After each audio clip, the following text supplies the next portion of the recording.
শুনেছি বসন্তকালেই বনভূমি অহংকারী হয়, অথচ আমার সব সোনাদানা চুরি গেছে এই বসন্তকালে।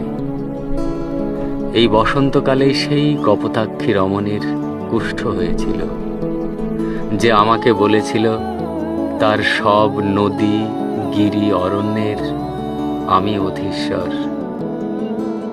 খুদকুড়ো খুঁটে খাওয়া গরিবের ছিটে বেড়া থেকে তোমাদের মোজেক বাগান পাটিতে এসে ফলার খাওয়ার স্বনির্বন্ধ অনুরোধ এসেছিল এই বসন্তকালে। এই বসন্তকালেই আমি প্রধান অতিথি হয়ে পুরুলিয়া গেছি। এই বসন্তকালেই আমি ভুবনেশ্বরে গিয়ে কবিতা পড়েছি।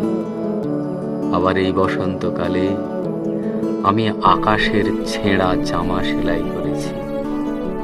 অথচ আমার সব সোনাদানা, জমি জমা, কাপড় চোপড়, স্মৃতি দিয়ে ঘষা মাজা গোপনতা, অমর পরাগ এবং বেসরকারি অস্ত্রাগার থেকে লুট গোলা বারুদ ভিজে ভেঙে গলে পচে ঝরে খসে নষ্ট হচ্ছে এই বসন্তকালে।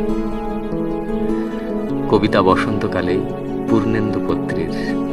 আজকে প্রচণ্ড রোদ পড়ছে, দূরে তাকানো যাচ্ছে না, ধুধু মাঠ।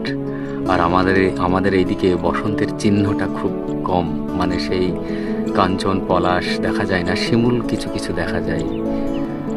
যদিও আমাদের বসন্ত চিনে নিতে অসুবিধা হয় না, কারণ এই পরিবেশটা, এই মাঠ সব আমরা চিনি। সবাইকে বসন্তের বাসন্তী শুভেচ্ছা। ভালো থাকবেন সবাই।